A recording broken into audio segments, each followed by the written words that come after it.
Bwana Yesu asifiwe.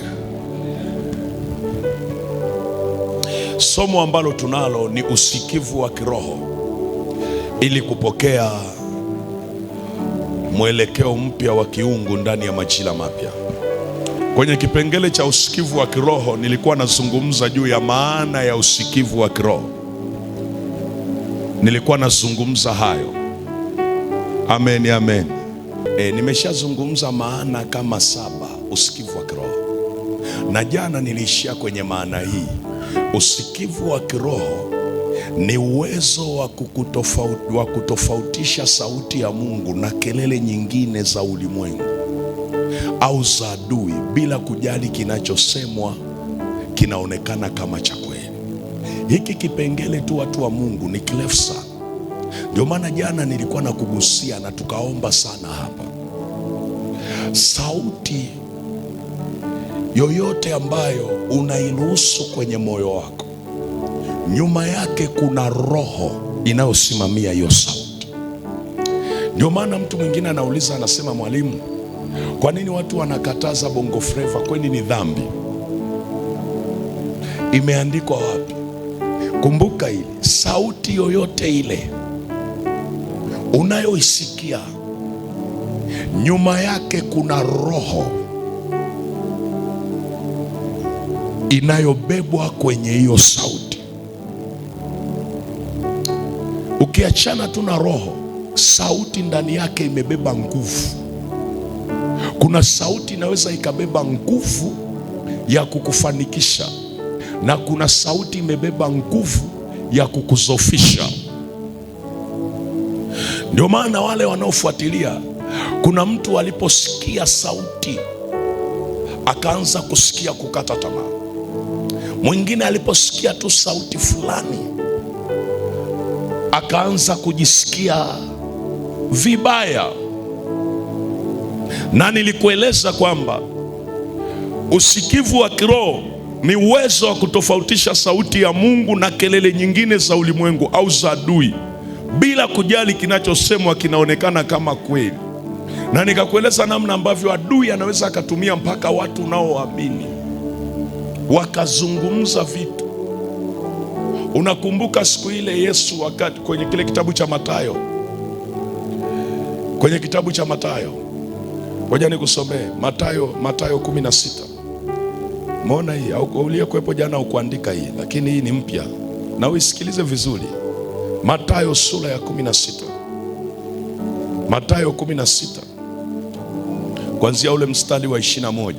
Nataka uone Mathayo sura ya 16 ule mstari wa 21. Mathayo 16 kuanzia ule mstari wa 21. Biblia inasema, tangu wakati huo Yesu alianza kuwaonya wanafunzi wake ya kwamba imempasa kwenda Yerusalemu na kupata mateso mengi kwa wazee na wakuu wa makuhani na waandishi, na kuuawa na siku ya 3 kufufuka. Petro akamchukua, mstari wa 22, Petro akamchukua akaanza kumkemea akisema, hasha Bwana, hayo hayatakupata. Mstari wa 23, akageuka akamwambia Petro, nenda nyuma yangu Shetani, ukikwazo kwangu, maana huyawazi yaliyo ya Mungu bali ya wanadamu. Haleluya, Bwana asifiwe. Ngoja nikuunganishie na huu mstari. Angalia ule mstari wa 16, mstari wa 15, mstari wa 15 mpaka wa 18. Anasema, akawaambia, nanyi mwaninena mimi kuwa ni nani? Mstari wa 16, Simoni Petro akajibu akasema, wewe ndiwe Kristo mwana wa Mungu aliye hai. Yesu akajibu akamwambia, heri wewe Simoni Bariona, kwa kuwa mwili na damu havikukufunulia hili, bali Baba yangu aliye mbinguni. Nami nakwambia wewe ndiwe Petro, na juu ya mwamba huu nitalijenga kanisa langu, wala milango ya kuzimu haitalishinda. Haleluya. Kwenye mstari wa 15 Yesu anawauliza, ninyi mnanisema mimi ni nani? Alafu mstari wa 16 Petro anajibu kwa ufunuo mzuri. mpaka Yesu anasema hii sio akili ya kawaida, huu ufahamu sio wa kawaida. Alafu Yesu mwenyewe anazungumza, anasema maana mwili na damu havikufunulia hili. Maana yake akili ya kawaida ya kibinadamu haijakufunulia haya, bali ni Baba yangu aliye wapi? Mbinguni. Maana yake hili sio wazo lako Petro, ni wazo la Mungu. Hii sio sauti yako wewe, ni sauti ya Mungu. Dakika chache baada ya muda mchache, Yesu akaanza kuambia, imempasa kwenda Yerusalemu na kupata mateso, atauawa na siku ya tatu atafufuka. Yule yule Petro ambaye alisifiwa, ghafla anaanza kumkemea Yesu. Sasa kwenye kumkemea Yesu hapa hayazungumzwi maneno aliyoyasema, anazungumza tu maneno mawili matatu nafikiri, kwa sababu alianza kumkemea akisema, hasha Bwana, hayo hayatakupata. Kwani kusema hili neno ni baya? Hayo hayatafanya nini? Hayatakupata. Yaani maana yake Yesu anachokizungumza, Petro anamkorekti kwamba Yesu ni muongo, hayawezi kukupata. Sijui kama mnanielewa hii sentensi. Yaani Yesu anamwambia hivi, imenipasa kwenda Yerusalemu, nitapata mateso na kuuawa, na siku ya tatu nitafufuka. Petro anamchukua, anamvuta pembeni, anaanza kumwambia, sikiliza Bwana, hayo hayatakupata. Unaelewa maana yake ni? Saa hiyo Yesu anapozungumza haya, anawaambia wanafunzi wote, tena anawaonya kuandaa kwamba wasije wakashtuka kwamba mimi nitapata mateso na nitauawa. Mbele ya wanafunzi, Petro anamchukua, anaanza kumkemea, anamwambia, Bwana, hasha Bwana, hayatakupata. Na ukisikia neno kumkemea, sio kwamba aliongea kwa upole. Umewahi kukemea kwa upole? Watu wa Mungu, nauliza, unaweza ukakemea kwa upole? Hivi ukiwa unakemea unasema nakukemea, si ndio?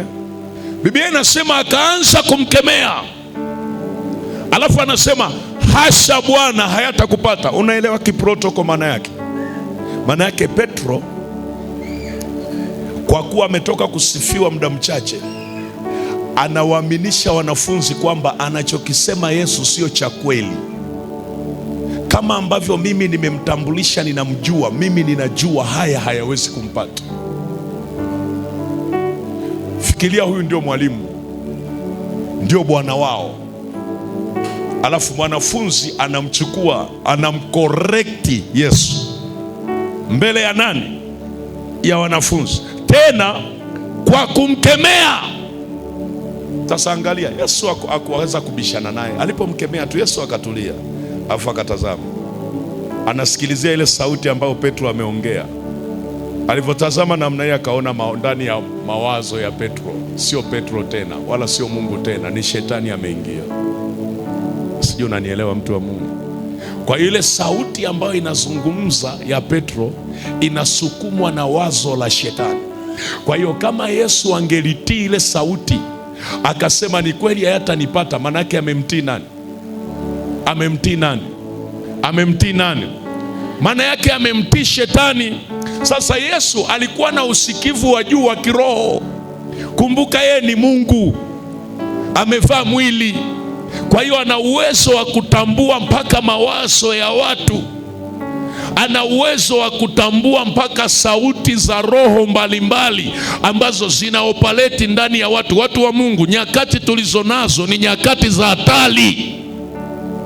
Mtu anaweza akawa anaongea kitu kizuri, lakini kinachosukuma aongee sio roho njema, ni roho ya adui. Mtu anaweza akawa anazungumza kazini kwako jambo zuri kabisa. Sasa kama huna usikivu wa kiroho, utalibeba na kuanza kulitekeleza, alafu baadaye unashangaa mambo yamekuharibikia, mambo yamegeuka. Unaanza kusema nina shida gani? Yule yule aliyekupa wazo anakucheka pembeni. Unakuja kujua miaka mingi baadaye watu wanakueleza, mbona sisi alituambia, nilitaka nione atafika wapi. Ndio maana nilipomshauri, na yeye anapokucheka anafikiri ni yeye, kumbe na yeye katumiwa. Ndio maana ujifunze, usiwachukie watu. Watu wanatumiwa sana na shetani siku hizi. Ukiwachukia maana yake umempa credit shetani. Watu wanatumiwa sana. Mtu anapoongea na wewe jambo sensitive, usikimbilie tu kwenda kulitekeleza. Sikiliza huku ndani, hiki anachoongea ni roho gani na msukuma kusema hivyo. Unajua mtu anaweza akaja akakupa hongera sana, yaani mimi nakukubali sana, kumbe anachokisema mdomoni na kinachotoka ndani hakifanani. Kwa sababu adui anachofanya saa hizi, anatafuta kila namna kuwaweka watu ndani ya saiko yako, ndani ya mzunguko wako ambao itakuwa rahisi kuwatumia. Kwa sababu watu wanaoweza wewe kukubaliza kirahisi ni watu walioko kwenye mzunguko wa maisha yako, kule kazini, kwenye familia, kwenye mtaa unaoishi, kanisani unakosali. Na ndio maana watu wa kiroho wanajua, jifunze kuwaombea sana watu walio kwenye mzunguko wako, kwa sababu adui hawezi kuja kumtumia kahaba na wewe mtakutana wapi?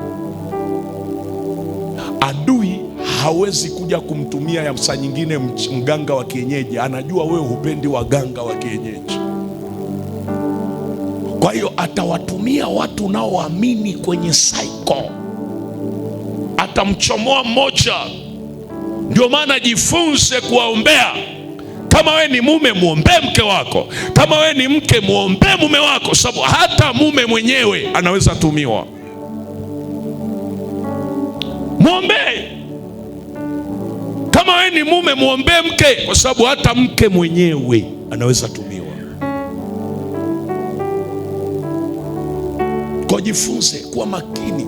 Ndio maana tunaposema kuwa macho, Biblia inasema kesheni. Maana yake be aware, kuwa macho. Kuwa macho. Usilale kwa kuwa tunakusifia. Usilale kwa kuwa unasema, yani mimi nashukuru Mungu, unajua nina wanafamilia wanaonipenda, kundi letu wananipenda sana. Sio kweli, sio kweli. Wewe usilale. Adui anatumiaga wale usiozania. Nataka nikuonyeshe, watu waliopeleka siri zako kwa maadui zako ni watu unaoamini sana, na bahati mbaya hutajua. Ndio maana saa nyingine lazima ujifunze kumtegemea Mungu sana, kwa sababu vingine Mungu akikufunulia mpaka unacheka,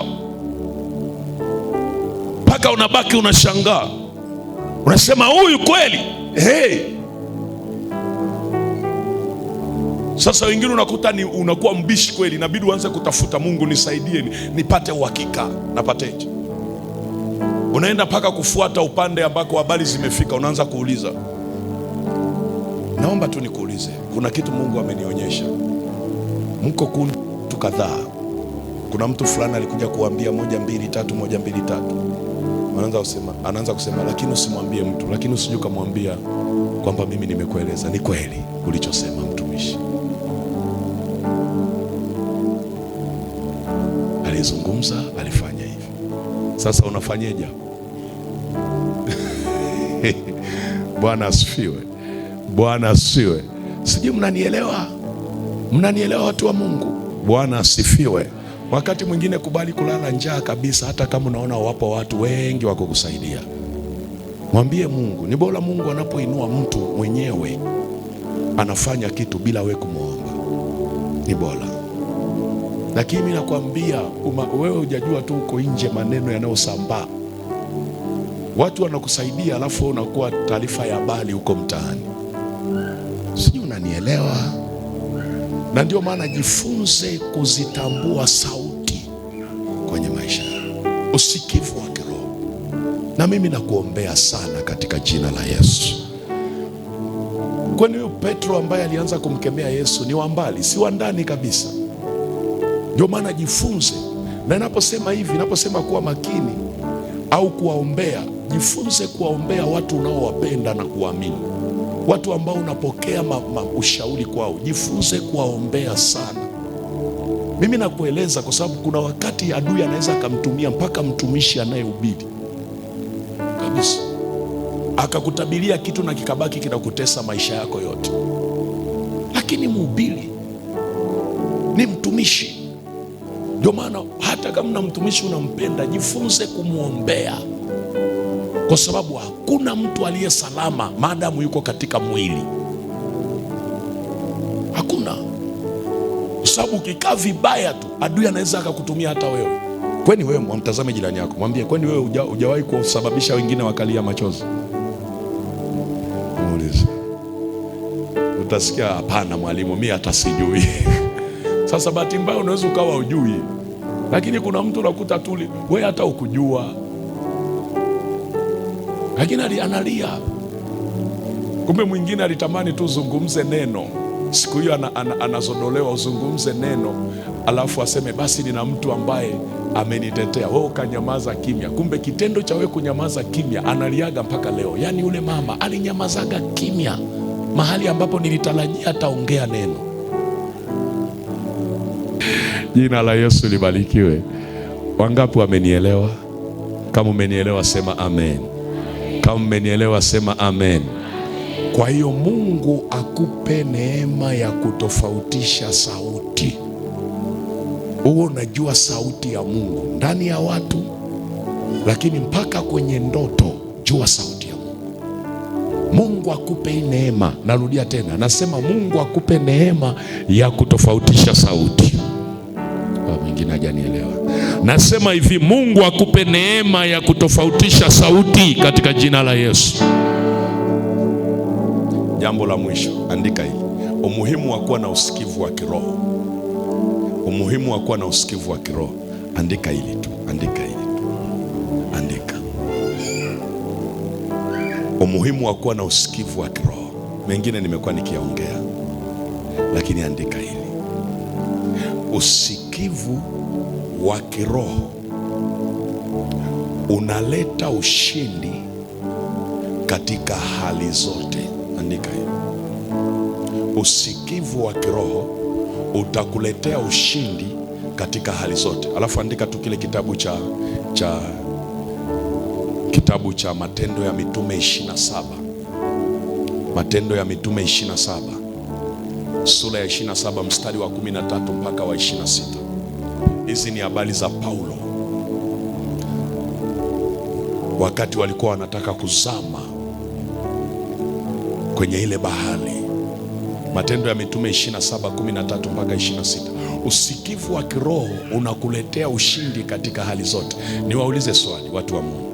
Fikiria kama hivyo nilivyokuwa nimemwona huyo mtu, nikajua mapema, alafu nikajizuia kwenda. Nilikuwa nimeshinda, nilikuwa sijashinda?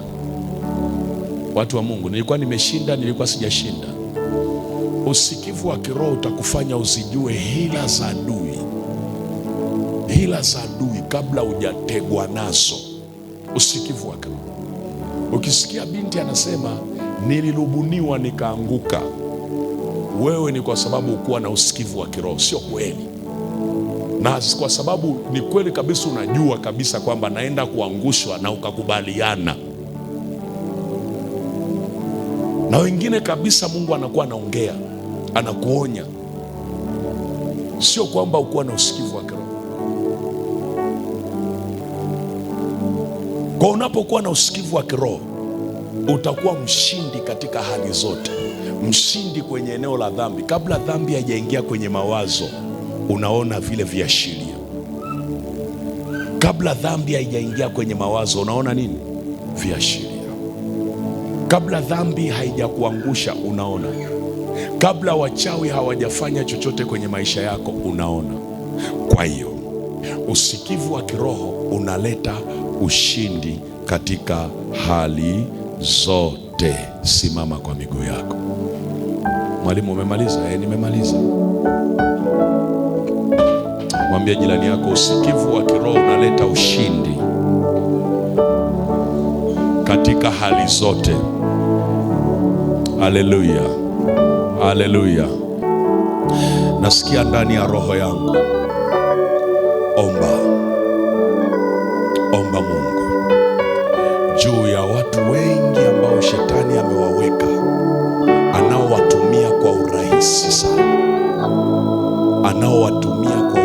sana, ili kuwa kikwazo kwenye maisha yako. Watu ambao adui anawatumia kuzungumza vitu vibaya, wanaozungumza tofauti nyuma yako. Omba. Usiombe wakutane na mabaya, kwa sababu wengine unaweza kukutana na wale unaowapenda. Wakikutana na mabaya utaumia tena. Omba kwamba rehema za Mungu ziwe juu yao, na ile roho inayowatumikisha iwatoke. Lakini omba Mungu akupe uwezo wa kutambua sauti ambazo zinapita nyingine kwenye vinywa vya wanadamu, zimebeba mtego wa kukutega.